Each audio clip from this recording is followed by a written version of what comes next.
Ready? And we are live. Hello, everyone. It's Tuesday night. That means it's Delve In Talk Show time.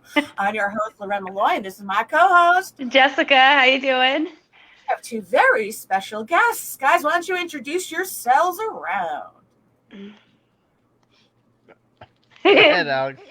I'm Go. Alex Wilkinson. I'm co-operator and marketing director of Paranormal Kicks Cancer and P.R.O.O.F, which is Paranormal Research Organization of Florida. Awesome. And I'm Christopher Gostkowski, and I'm the owner of Paranormal Kicks Cancer, or PKC, and the owner of P.R.O.O.F, Paranormal Research Organization of Florida. Along with, I have an event company called Historical Adventures of the Unknown. You have some weird stuff going on with your audio too, Chris. It sounds like you got chains jangling. It might actually be that pillow you're cozying up to. I don't know, but welcome to. I have no idea why. I am sorry, but at least I told you. I warned you. Okay, guys, before we get started and we go into all the interestingness of what they do and all the questions that I know Jess and I have, please remember a few things. One, like the page Delve In Talk Show. Two, make sure you share it around town. That's right, share it around town so that everybody can join in and listen and enjoy. Now, wherever you are watching from, please make sure you click into the actual live Delve In Talk Show page video itself so that when you comment, I can see it and put it live on the page for everybody to also see. That way you can say hi, ask questions, show your love for the people in this little video of ours, all that good stuff. Now, that's all really important because we need to know that you're there and that you care. Yes, that rhymes, and I don't care. So, moving right along, everyone, I know you already shared and liked and turned on those notifications and all that stuff we're told we're supposed to tell you to do. So, now moving on with all the good part of the show. Alex, I wanted to ask you, personally, as a female in paranormal world, do you find that there's a stereotype of how you're perceived immediately versus when they get to know you? Maybe it's a little different for me because I am partnered with Chris. I'm Chris's girlfriend, and Chris has a long tenure in the paranormal world. I don't feel that way because I feel like I immediately get the respect that I deserve, next to him. Good. Okay. But that also is because him and I work so well as a partnership, and we come to everything as a team. I will say that overarchingly, I do feel sometimes that I had to work a little harder to kind of prove to everybody what I can do and what the skills were and everything. But that's par for the course of being a woman. I just recently actually did a big photo shoot for an international paranormal magazine. Woo. And I wanted to do that to Sexy Mama. Woohoo! Name the magazine so that we can. Yes, it's Fashion Haunts magazine. Girl. And it's an international fashion magazine. And we did an amazing photo shoot with Rare Moments Photography. Jamie Roy is the photographer. She is incredible talent. And we went to several locations here in Florida and did a really awesome photo shoot. And the pictures are still they're being edited right now. But I just recently, Chris posted on his page and I posted on my page one in particular. And, it was about empowering women.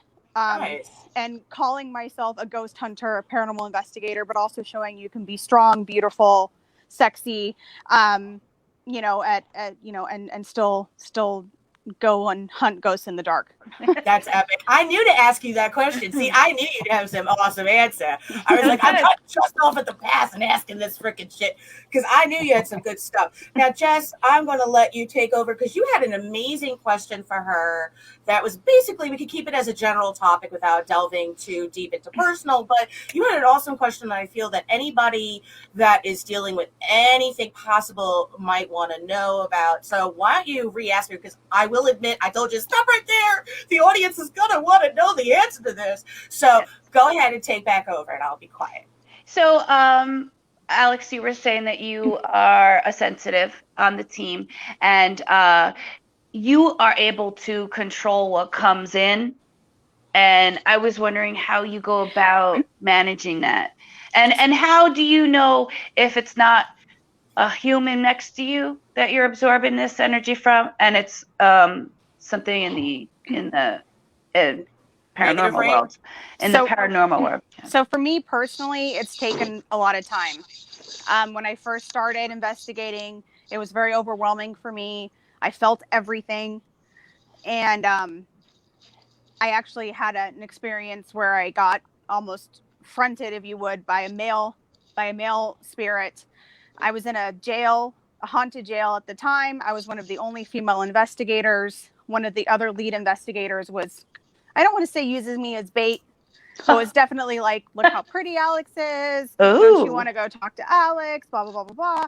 Well, it worked because and that really freaked me out because I felt all of that. It was like a very overwhelming experience for me. Now, can I ask, did somebody touch you? Did you hear, like, was there statements being said? Was it just more like clanging? Like, it was just, I was in the corner and everyone was investigating, and I'll just be very upfront and honest because I always am. I've actually only been investigating for a little over a year, although I've been involved in the paranormal for my whole life. I was born on Friday the 13th. That's fucking epic. And yeah, and horror movie girl, horror movies, everything. Halloween's my favorite holiday, haunted houses, you name it. If you know me, you know that's a part of who I am. So, I've although the past year, I've probably investigated what somebody would have done in 4 years. Wow. Because of, knowing Chris, and of course now living with him. I said do it all the time, right? So I haven't been doing it for that long, but I had to kind of give myself a crash course. Mm-hmm. And when I was there watching, I was watching Chris, watching Adam, who's also on our team. These are very seasoned investigators that, they're, yes, Chris is my boyfriend, but he's an amazing investigator. He's incredible to watch. And I learn from him every time I watch him because he's been doing it for so long. It's true. And I was just in the corner, just hanging out. And all of a sudden I just felt this real rush of energy and this intense, almost like electricity.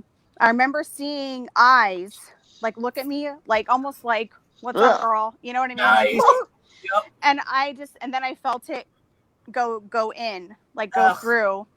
Yeah, I hate and that. I really freaked out because the feeling of that for me was something I'd never experienced. Well, it's an invasion, so how dare they? I always get mad. I'm like, fuck you didn't have permission. I'll kick you in the balls. That kind well, of and I realize now, I'm not joking. Go ahead. I allowed that to happen. And that was that somebody's dog? Time out. Was that somebody's dog? Does somebody have a dog? Yeah, my dog Okay. came in the room. I thought that was like a growling in the background. I'm like, ooh. Hi.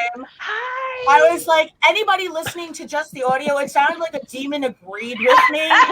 Nope. Like, we're holding up. Time, pause, motherfuckers. Is there a demon in the room? No, it's a dog. What'd you bring home with you? Nothing. The dog ate Russell, it. lay down. Awesome. And it's totally fine now that we know there's a dog, but it was almost like if I don't clarify that, they're going to be like, oh my God. You'd be hanging up real quick. Yeah. Or I'd be like, hey guys, so really cool moment. Yeah. We got 1 million likes. So anyway, now that we know it's the dog. So yeah, so you were saying. Yeah, so basically I allowed that to happen through my inexperience. So after that, I learned quickly because I didn't want to experience that again unless I wanted it to happen. Right. So now, over the next 6 months, I kind of trained myself to almost be able to block what I needed to block. And there are times, I'll be honest with you, I don't want to go full on, especially Chris and I lead a lot of investigations and are doing a lot of education. And it's not in my best interest to be as open because I need to be watching everyone else and how they're investigating and what's going on. Plus you'll get that's just how I handle things. And now I'm able to really block it and just kind of, keep everything out. How do you block it? How do you? it's like I was taught once by a shaman that you have to envision almost like a glass bowl going over you, and you have to really visualize that. Like a terrarium. Yes, and you just kind of got to put it over you, and just and that's going to be your protection. Shut up. And sorry, go ahead. I'm listening. Yeah, and that's kind of what I envision before I start, and then at the end when I'm all cool, I just take it on off. Oh my God, it's like a terrarium hat. I fucking love it. Okay, first of all, you helped me, and I'm not even being I'm not even making fun of, because everybody always said use a bubble, and for me, I am on, nobody wants to believe it, but I am on the Asperger's level. I have a lot of issues since my brain rehealed from the epilepsy. So one of them is like, if you put me in a bubble, I fucking die. There's no air in it. And my girlfriend Sin, when we were at the cemetery and we were talking, Jess, she was trying to explain like this bubble. I'm like, no, there's no air, I'll die. And she didn't know what to tell me. She's like, no. And I'm like, but if it can pass through. So now that you use that terrarium hat thing for me, yeah, I feel like I'll be able to do it more, because now my brain goes, oh, terrarium gives itself oxygen. There's no problem of not breathing, and you could take it off. I like it. So your shaman just helped you, and then helped me, and helped whoever else needed that, because that was a project I've had for like 35 years. There you go. That's good. Yeah. I just wanted to mention that, because it feels weird when you think about it. But so when you do put that shield around you, you still are able to read and feel? Yes. I kind of dull it. I'm going to be honest, I can block it out completely where I don't feel anything, and I'm okay with that sometimes. I'll give you an example. There was a time where Chris was leading a human pendulum, and I'll let Chris kind of tell you those stories because they're incredible. Okay.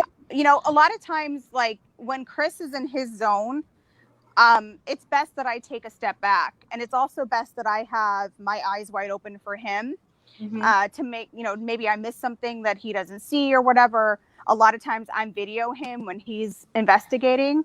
Very smart.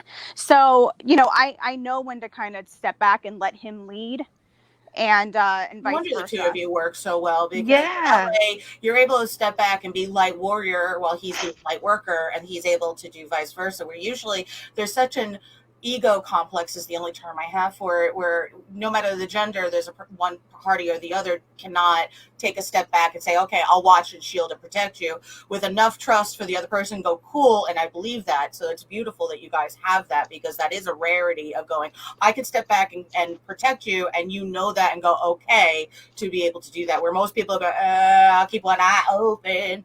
And I had this opportunity with Fashion Haunts, and Chris immediately was like, this needs to be your opportunity, and I told, and we took a couple pictures together, but I thought that was really cool, because ultimately he is the owner of these businesses, and yes, we are partnered and we do everything together with this, but for him to take a step back and be like, this is you, this is for you, and I do the same for him. So all right, I love that. Chris pendulum. Well, true. No. So yeah. What would you say is your biggest abilities / talents in this field that makes you, what's your go-tos, would you say? As in what? Go-tos for what? For everything? With investigating, paranormal stuff, would you say, like, it's more of you just know when something's there? Are there certain, like, you could see something first, or you could hear something first, or knowing? What are your usually when I'm for instance, when my team goes in to help a family, what you always should do, and what most teams do get it anyway, is you do a walkthrough. Right. So you can check every room, get base readings, temperature, EMF, jot down any notes you can have. Well, when we do the walkthrough, I'll be behind the person logging everything down. But as we do the walkthrough, when we're finished, I will basically tell the team something's going to happen in this room, this room, and this room. I don't call myself a psychic, but because I've been doing it repetitively for over 20 years, you just get that sense, you get that feel, and you can pretty much read a house or read certain rooms. You can read the energy. And I'm usually 95 to 98% dead on. When we're done, something happens in every room that I say something's going to happen. Nice. That's All awesome. right. But usually we'll listen to the stories of the family. Because we are scientific based, I will listen, but I won't take it to heart, if that makes any sense. Yes. I'll jot down what they tell me, but until I'm one of those, I got to see it to believe it. Let's see if it happens to me or happens to the team while we're here, and then we'll go from there. Because a lot of people will call. For instance, I had one call and say, my son's possessed. He's walking in the walls. He's, Wow. he's doing all kinds of, he's got headaches all the time. He's sick. And as soon as we got there and they told me that, all I did was started to do the walkthrough in his bedroom. And I stopped right there and I went to him. I said, we don't have to do the investigation, but we'll finish. But I know exactly what's going on with your son. And they couldn't believe it. What was it? The EMF, the son's bed and his headboard was against their electrical box. But their electrical box was not shielded, and it was pumping like 10 times the EMF that a normal body can take. So he was being poisoned, so to speak? He was being poisoned by the EMF from the electrical box. Holy shit. And I told him, I said, after we did the investigation, I said, we've got no findings for you. I said, there's nothing paranormal going on. There's two things you must do. The first, you need to move his room to another room, or at least move the bed to the other side of the room. And two, call the electrical company, have them shield the box. And that way you can protect from any EMF coming out. About a month later, I get a call. She's crying hysterically, going, thank you so much. Nothing's wrong with my son. Oh my God. What? I would never in a million years would have thought something like that. Any EMF can cause dizziness, nausea, can cause sleep paralysis, all kinds of stuff you can get just from that EMF field beating down on your body and you being in that atmosphere. Yeah. And how do so you once they did that, they were happy as could be. No issues since. And that was using the EMF reader. EMF detectors, yeah. There's like 90 different ones out there now. It's not as common, but because so many people have had, unfortunately shoddy work done to cut corners, there's a lot of things like I have a boiler on the other side of my bedroom wall, and it can be at first it was a big deal because the people that had it first didn't do the right stuff to it, so it didn't have the thing that was supposed to keep it safe from radiating and all this stuff. So I was getting really sick, and when the boiler actually exploded, they were like, "Oh, maybe this was why." I was like, "Really, guys?" Really? 20 years later. Okay. But people don't realize that a lot of different stuff gives off such different kinds of waves and radiations that can kill, sick, and harm. And that's one of those where that's why you'll get regulations, like checking boxes and shit. You'll get different things from EMFs or from radiation. You'll get both. And it's all separate symptoms that you'll get, and that's kind of how you can go back and see it. Wow. And that's what I like about scientific base instead of teams that just go in there. What? I noticed whenever you move your left hand, everything goes wrong with your microphone. Yeah, it's really bad. That's why I keep making faces. It's not stuff you're saying. It's my audio issue. I don't know why. I'm just holding my phone.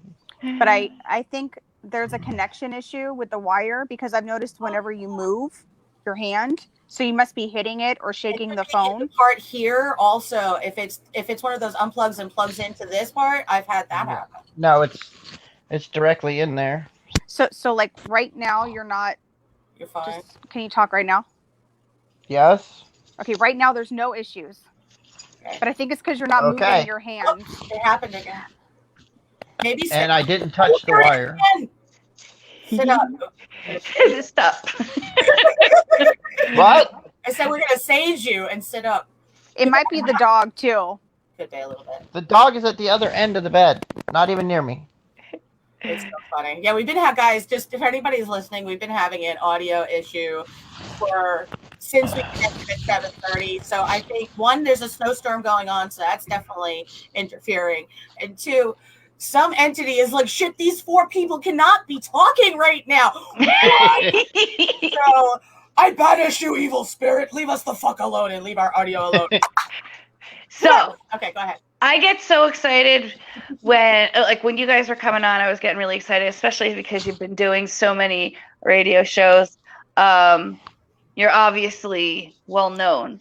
So is it too early to ask for like a really crazy, scary experience story? I feel like it's never too early. I don't know. I just don't want to like. Alex has a really good one from the jail that's not really crazy, but it's funny. Yeah, Okay. it's very memorable. So Chris and I, well, I'll just take a step back because I need to give you some background. Yes, please. Okay. This is also interesting for you guys to know. Chris and I have, over the summer and most of the fall, been renovating Old Hamilton County Jail, and that's in Jasper, Florida, which is right on the Florida-Georgia line. Right. When I say renovating, I mean we've been ripping down walls, ripping down ceilings, finding 100-year-old windows, bringing it back to its original space. And it's just been Chris and I doing it. It's really been a passion project. This is purely volunteer work on our part. I was just going to say, so you were doing it for the state? No, we're doing it for the jail. It's still working. So Chris has key. No, it's not. No, it's been closed. It's open for just paranormal investigations. Got it. Okay. The lady that owns it became really good friends when we went to go investigate it a while back. She has a 100-year lease on the building. Oh, got it. Wow. And she's trying to bring it back to factory, or not factory, but she's trying to bring it back to original. Yeah. And because I love the jail so much, we'll go and we'll stay the night there. No problem. The police there, they think we're crazy. They won't even step foot in the place. They've gotten 911. They've gotten 911 calls twice on record from the location, and there's never been a phone in there. Every time he says something paranormal. Every time he says something. Yeah, every time he speaks, it's bad. But only when he's saying something that has to do with a good ass story, man. That's incredible. So finish your story. 911 calls from a jail with no. That's epic. Yep. Oh, that's incredible. Okay, go ahead. So you're restoring the building. I'm so sorry for interrupting. Go ahead, Alex. So we're restoring the building, and Chris and I were up all night long restoring, and it was around 9:00 in the morning.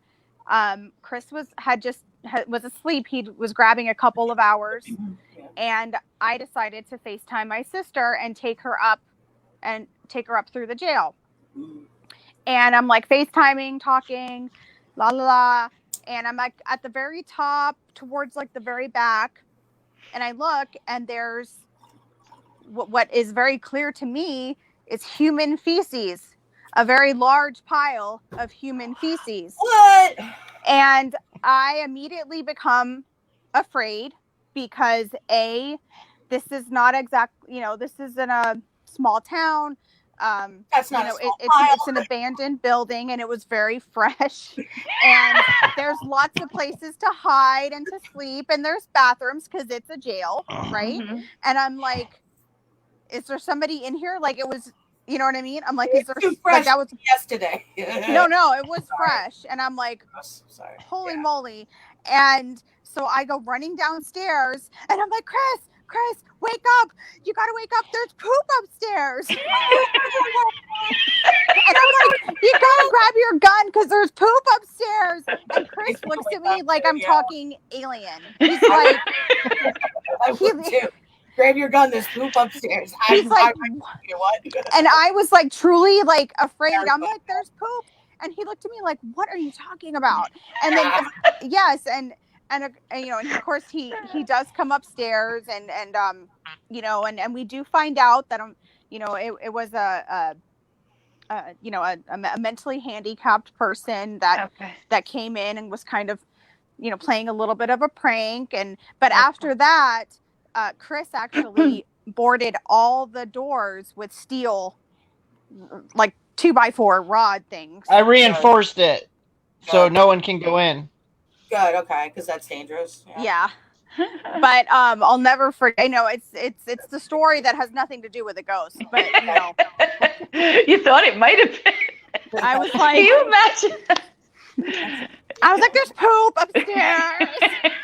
That's not dog or raccoon.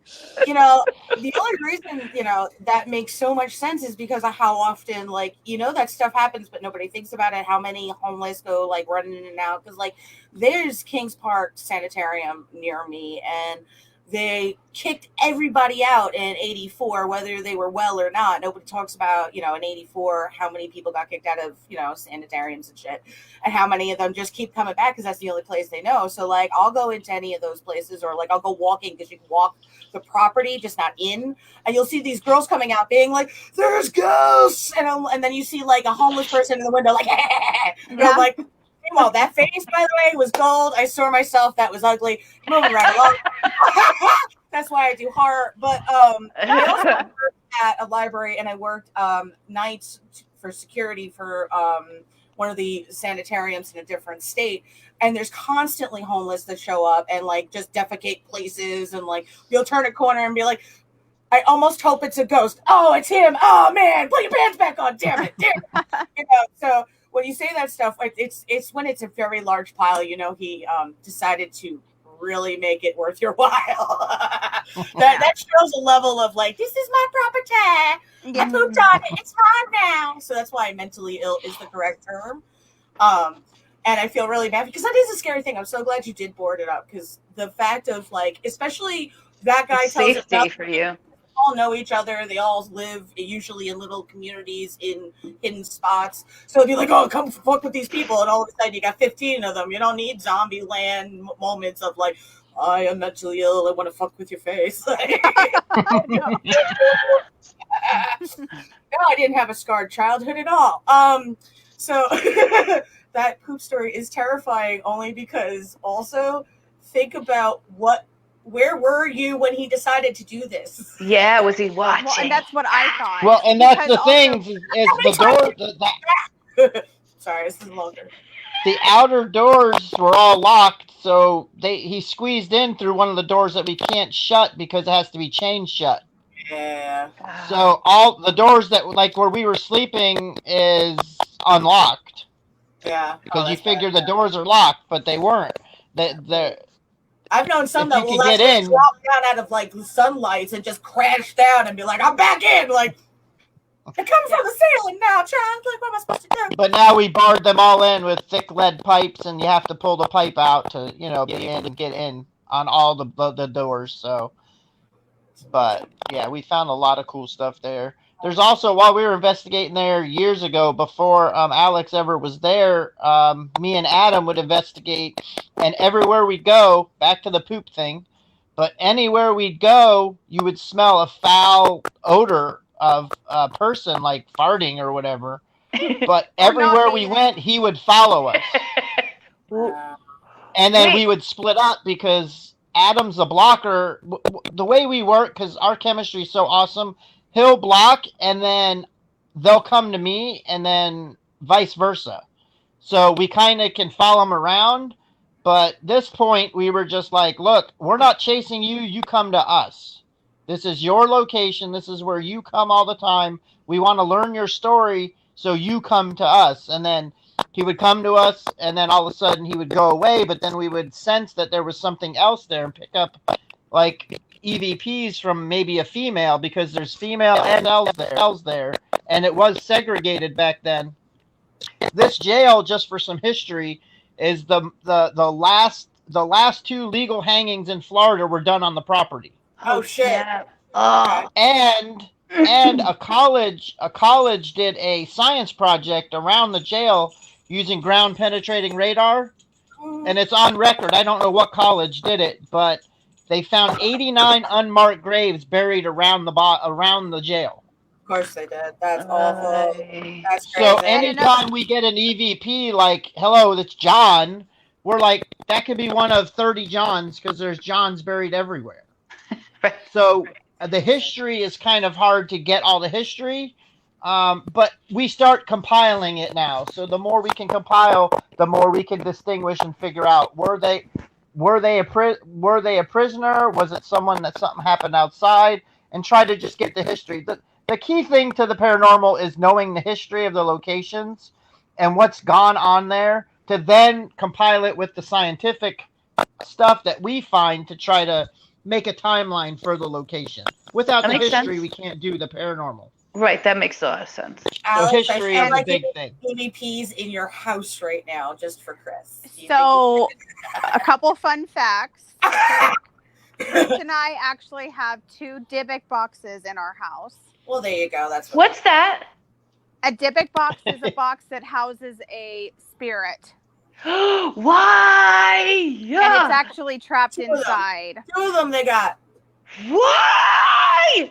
Well, Oh my they- god. I actually want 6 of them because there's something I'm planning on doing in a few years. He's gonna let him and I out? need 6 of them.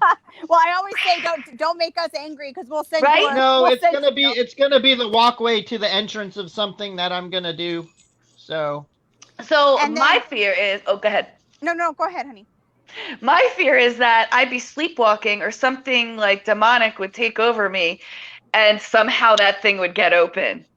they're here's- locked in a case. They're saged every couple of months to make sure they're safe and sound. They're very well taken care of. Yeah. I think you need to explain to the audience what you're talking about. Only a very select few know the word you just used. So why don't you give a brief overview for the Go news? ahead, Alex. What, saging No. or But- Dybbuk The box? divot box. Oh, I'm sorry.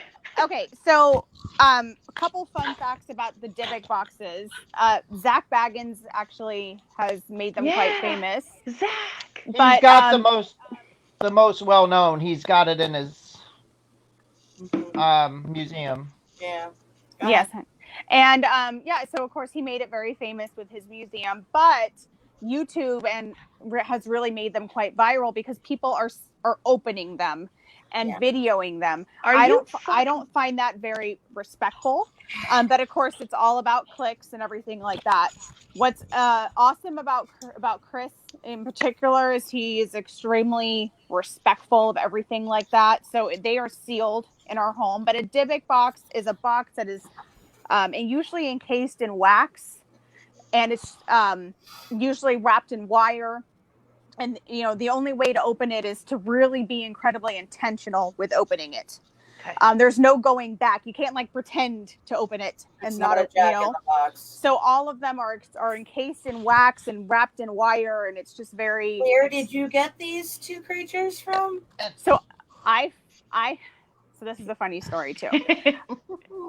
I was hanging out with Chris before we were a couple, and he was, kind of telling me about this Dybbuk box thing, and I was like, "That's awesome," not really thinking it through, and I pressed bid on eBay because it was a beautiful box, and I thought that would be kind of cute. I remember the moment that I won the bid, and I started to panic because I was, not nearly as experienced at this point. I've had negative energy in previous homes that I've lived in, and it really scared me that this thing was coming to my house. And so I, in a panic, wrote the guy and said, "Keep my money. I don't want the box." And I messaged, dead serious. I'm like, I'm fucking making this movie. Fuck your faces. I'm making this a movie. Go ahead. I'm listening. Yeah, I'm like, don't want it. I don't want it in my house. And I messaged Chris, of course, and I'm like, will you believe I want it? I'm like, I'm really scared. I don't want it in my house. And Chris was like, Alex, just send it to me. Tell the guy to send it to me. I'll take care of it. Okay. And again, this was before we were a couple or everything like that. So I was like, okay, that's good. Okay. So fast forward, it goes to Chris's house, and there's only 2 names and there's only 2 names and addresses on this shipping box. Uh-huh. One is my name, and the other is Chris's name. There is no return to sender. There was nothing. They were like, I'm getting rid of this. No one's sending Yeah, it that's back. how that works. You can't return them to sender. Now to embellish on this with the Dybbuk box to the listeners, Yes. Go. there's a lot of people making fake boxes and selling them on eBay trying to get a ton of money.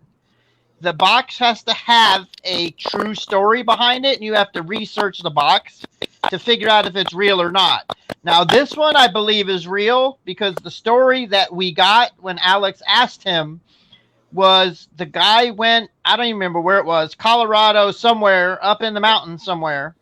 He walked into this like 100-year-old barn, and some Chinese guy met him at the door. And he asked him like 1,000 questions, literally, to see if he was, I guess, the chosen one to take a bunch of these boxes. No. So he had like hundreds of boxes up in the attic full of these from years ago.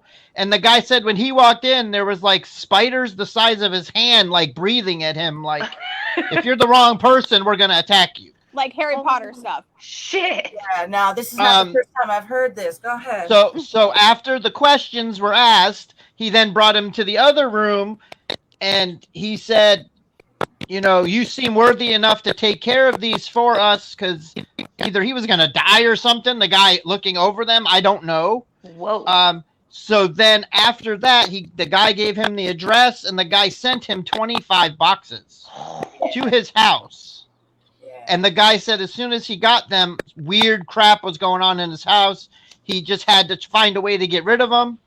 By the time Alex got this one and won it, he did give her the history via email and told her. And then we tried to con again. And besides getting the box with only our names on it, no return address, we could not contact the guy ever again. Oh my God. So I don't know what had happened to the guy or what, but I feel this specific one is legit. But you could find them all online. It'll say Dybbuk box for sale, and they'll wrap it in all kinds of wax and put old boxes. And what they do is put change or something in them, so they rattle when you shake them. So you think something's in it, kind of pressuring someone with the curiosity to cut them open and see what the heck's in it. That's shitty. But a lot of them are fake. They're far and in between to find real ones, and I feel the two that I have are legit. Also, So I just wanted to put that out there. Very often they'll put coins in the boxes because one of the myths about a lot of demonic or low-level entities is they will stay permanently transfixed on the coins, jingling the sounds, and not be able to consider leaving the box or be so freaked out.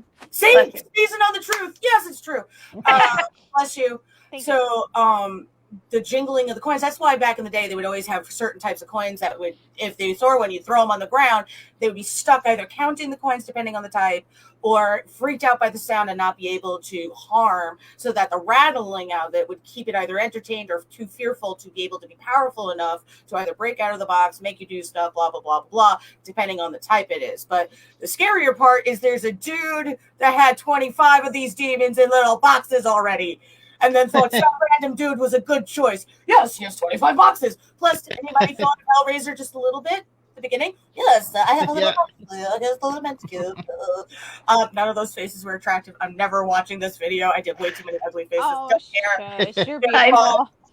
Don't care. Too fun. Yes. Anyway, but I've actually heard that kind of story when I was younger from somebody who was totally freaked out, and he did disappear. I don't know if he should have paid somebody back on time, and that was more the point in that case. But I that's not the first time I've heard that kind of story where that's how those boxes originated. But the first thought I have is, what entity has just demons in boxes? Boxes? Demons in boxes? Boxes? Demons in boxes? Like, well, hundreds of them sitting in a barn just locked up. It makes no sense. Right. But I was very upset when we couldn't get a hold of him because I wanted 4 more. So now I got to track down some real ones. What would be the reason why? After the show, you'll have people just sending shit at you. Please take my different box. I can't deal with it anymore. So I'll give him my address. Send it. Time out for 1 second. Theater, Terror Theater. Look it up. I have to look up the title. They actually have a movie, I think it's called The Box, where a bunch of our friends just, Tom Ryan and all of them, they did something having to do with a Dybbuk box in its own kind of fascinating way. So I'm going to try to look up the title. Theater of Terror. Do you know what I'm talking about, Jess? No. Oh, no, I'm sorry. No.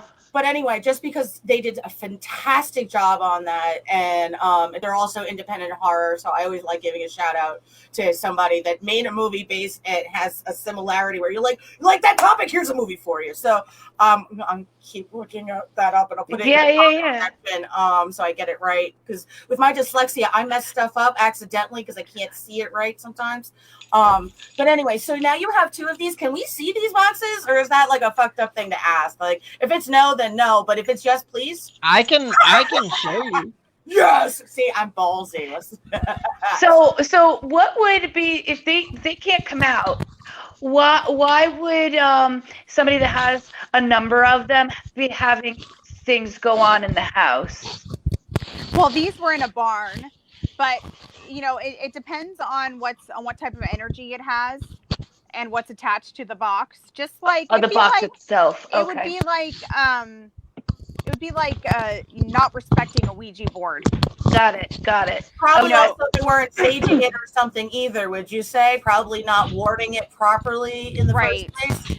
I think it's all about your intention. I have a framed Ouija board in my in my room that I have framed, that is on display. I'm very respectful towards it, and I understand its energy, but it is a tool. You know what I mean? So all of these things are tools. You have to be respectful of them, for sure. I did find it.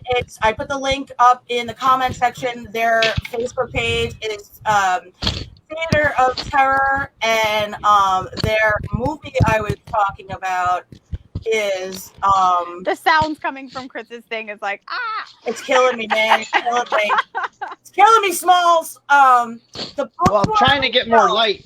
The Gift. It's called The Gift by Tom Ryan.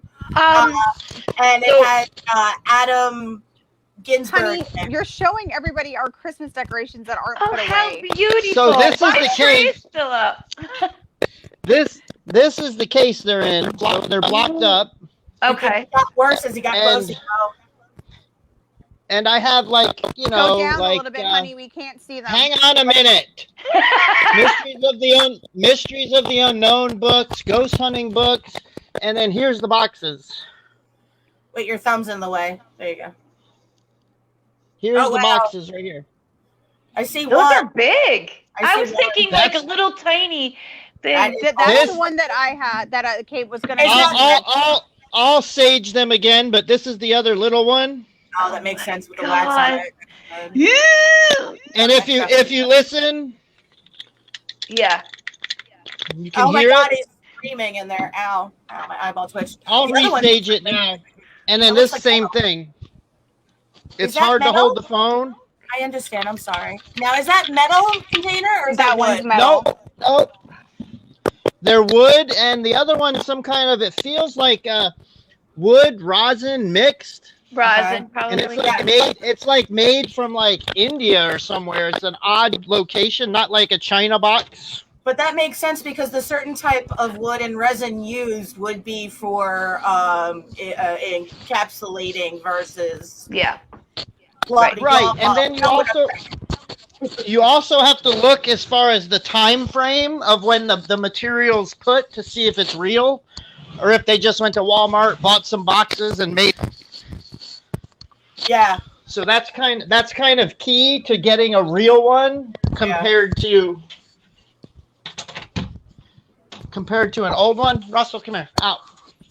Don't bother me, dog. Thank you for showing us. Okay, I'm gonna sit down and relax. Some crazy shit from both of those. That was awesome. Felt like it was from the days of when like Spanish pirates would be around. Like, not to mention Johnny Depp style, but like had that kind of like, I almost heard like a sea chant attached to it, like you got taken through. Anyway, and the other one had a very weird kind of like almost gypsy feeling to it. Like, that dark burgundy. So do you have any information about what entities are probably in each of them, or is it just supposedly there's some shit in there? No, we haven't researched any further because it's kind of a vague story that we got, and it really doesn't lead to where they came from.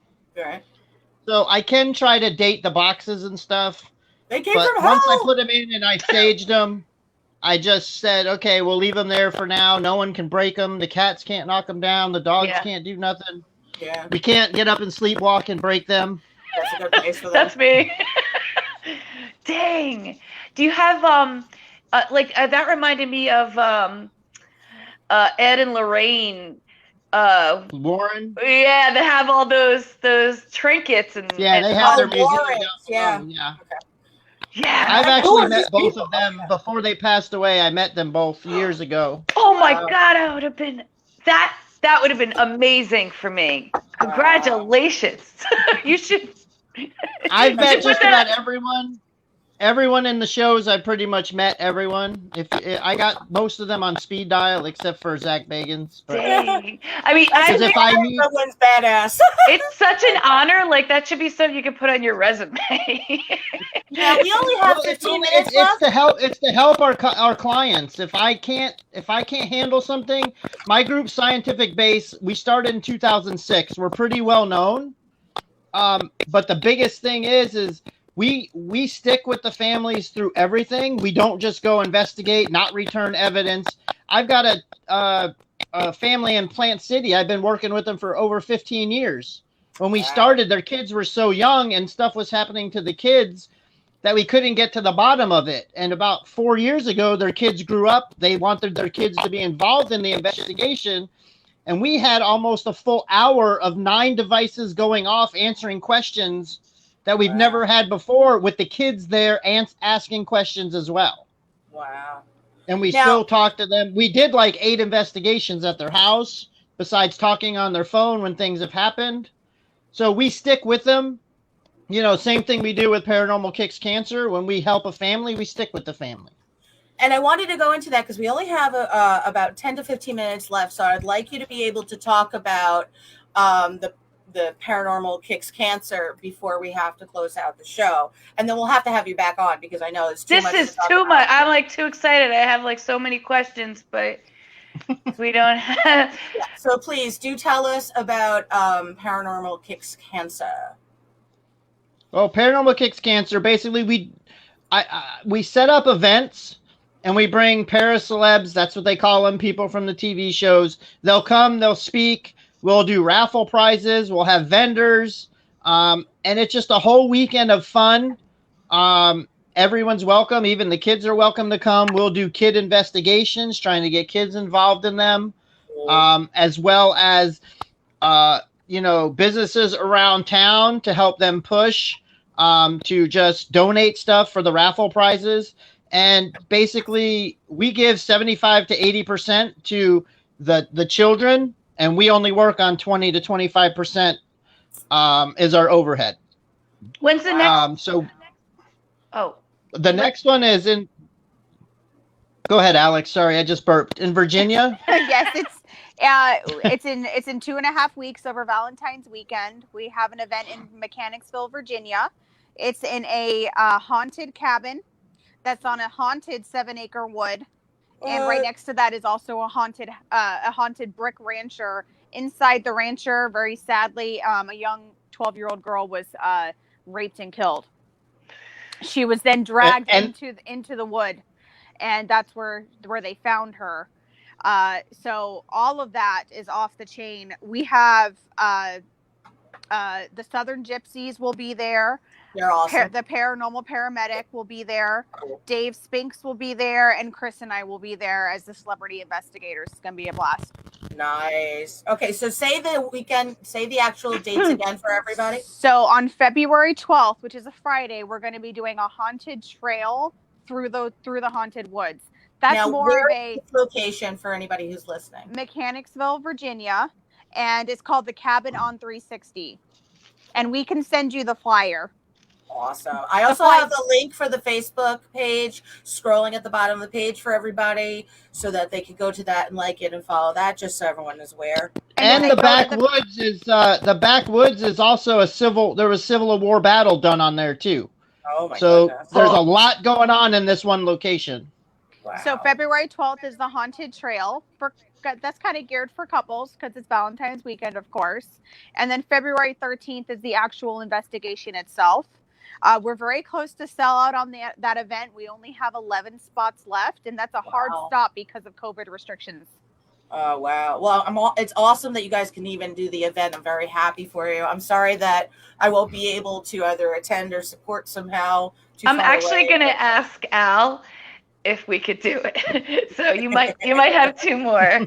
You guys Shut Well, up! it'd be When good you to and see Al him. are going, pick me up, and motherfucker, like what? Don't leave me here. It'd be a Virginia. double whammy. You get to do the paranormal stuff, and I get to see my cousin. Dude, I'll do half the driving. I'll do all the driving. I'll drive. Dude, I just need a big enough vehicle. I am buying that. And afterwards, you may never want to see us again with all the activity. Just kidding. Well, Alex will be able to help me. Maybe Yes. her and I Yep. could do a meditation where I'm getting really good into getting into the meditation. I know where to place my eyes. Like they have to roll back, and then all of a sudden it just comes over me. So we might be able to do a meditation, and I might be able to see this structure that you know, and she's so damn cute. I can't stand it. This is why I work with her. no, I need the eyes roll back. Oh, how good. I need So, help. yeah. During the year, we do different events depending on if someone messages says, I know a child with cancer that needs help, then we'll go do it. But every September, the month of September is Childhood Cancer Awareness Month. And because one of our backing 501c3s is the ACCO, the American Childhood Cancer Organization, which is the largest in the nation. So they push September Childhood Cancer Awareness Month. We try to make September cancer awareness for children. A lot of people, you ask them, what's the gold ribbon for? All they think of is the pink ribbon and breast cancer. People don't realize Go Gold is childhood cancer awareness. I didn't know that. So we push that. There's only like 3 or 4 medicines for children over the thousands for adults. So that's kind of why we got to push it. And we do what we can there. So every September we do our biggest events. Like we're going to have one in Florida, one in Tennessee, possibly one in 2 other states. And we're working on doing them in all 50 states. New York. So the more we can do, the more kids we can help. That's awesome. Excellent. That is really excellent. So we grant wishes for kids. We've donated service dogs. We've donated trips to a college for her name was Emma. She wanted to go to this college. We gave her the check. She went and did it. A month later, her mom called crying, saying she got accepted to the college. Oh, that's awesome. So that was one story. And then we have Philippe, who this is kind of a tearjerker. It'll stand the hair on anyone's arms. So with Base Camp Children's Cancer Foundation, our other 501c3 we work under, they have a list of kids with cancer that have wishes. So one of the wishes came down. I never saw the list. Terry Jones, who runs it, said, I have a kid that wants a trip to St. Augustine. So one of my friends, Jeremy Ritter, he knew someone in St. Augustine that owned a hotel. So we got the whole thing donated.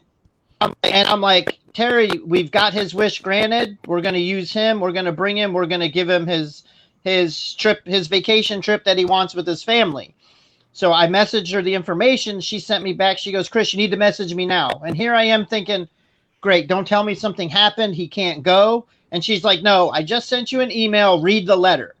So his wish said, all I want to do is spend the weekend at the St. George Inn in St. Augustine with my family. Lo and behold, guess what? The St. George Inn is where we got him his weekend. What? And we never read that letter. That's insane. Until after the fact.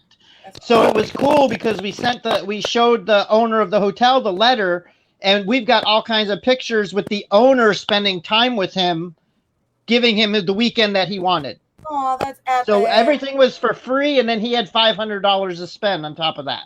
That's so awesome. And then not only that, besides the kids, a lot of people don't realize to keep the families with the kids while they're in the hospital, the parents need gas money, they need gas cards, they need hotel stays.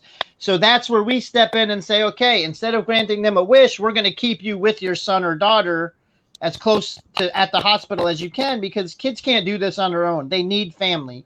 If there's just doctors, there's nurses, the chances are they're just down in the dumps. They're not happy. They don't feel normal. So with the family there, it makes them a lot more comfortable. and gives them an easier transition. And the families really enjoy being with them, and a lot of times they can't because they don't have the cash. Right. So we'll do what we can to keep them that extra day, or here's food so you guys can eat because you already have your hotel or whatever. That's epic. So that's kind of where we step in. Thank you guys. That's That is amazing. epic.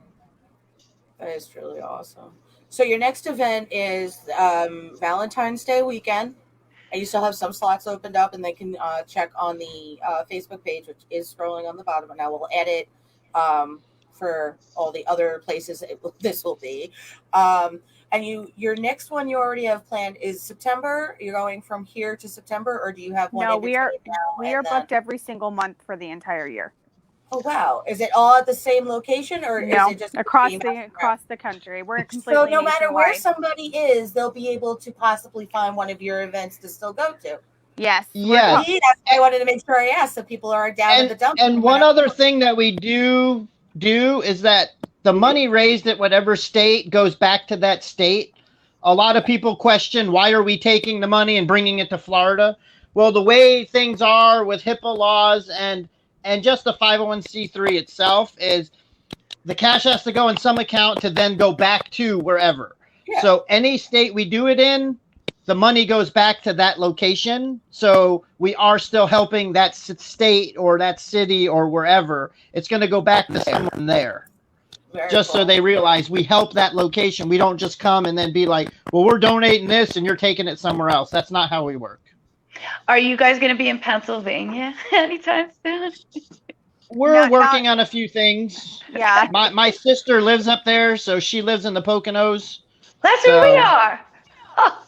Well, she lives in Forest City. Oh, I don't know this area very well. I can look it up to see. After the show, you're going to have to give addresses, and then everybody can hang out. And be a yes. I'm going to see if we could do the Virginia trip, though. But in September, we've actually recently partnered with downtown Newport Richey, Florida, where we live.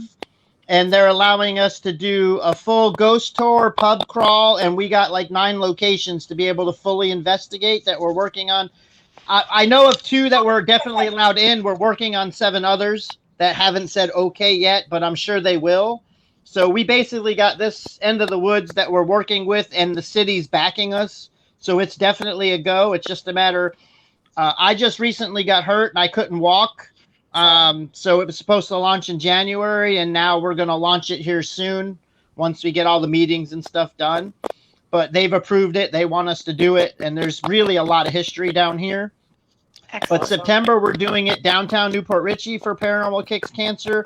And we already have it locked in for the Rosemont and Gallatin, Tennessee as well in September. So, Jess, shall we do 2 road trips in September? Because I cannot miss a Florida trip. Hello. Did you hear where it's going to be? Do you have any idea how pretty it is down there? It's going to be so good. Oh, my God.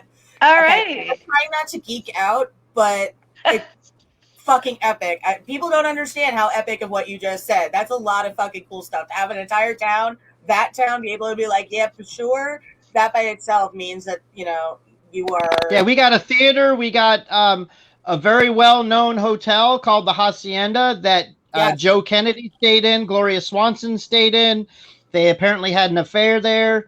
Kennedy did moonshine bootlegging under the tunnels, which they concreted it in, which sucks. But we do know where the tunnel is that he supposedly bootlegged through. That's awesome. And they're remodeling. They had sex in? They may have. Yes, they're doing a Joe Kennedy room. What? So does that mean we can go investigate that room and be like, do you hear moaning in here? No, we're out. As long as everything's good to go, yes. But we have the jail that we have keys to that we can go to. We have all kinds of locations in Florida. If you guys come down, you let us know, and we can set up a few investigations. So, and then we have the theater, the Richie Suncoast Theater down there. It's a freaking awesome theater. We've had awesome stuff happen. A lot of activity. We did a couple tours through there, and everyone's just their jaws drop with the stuff that happens. That's amazing. And we sell it out every time. And we're also doing private investigations of that theater, and we actually have one coming up here in the 2 weeks. So we're nice. And Chris and I handle all that as well. That's so awesome. I want to watch. So yeah, we're live. nonstop.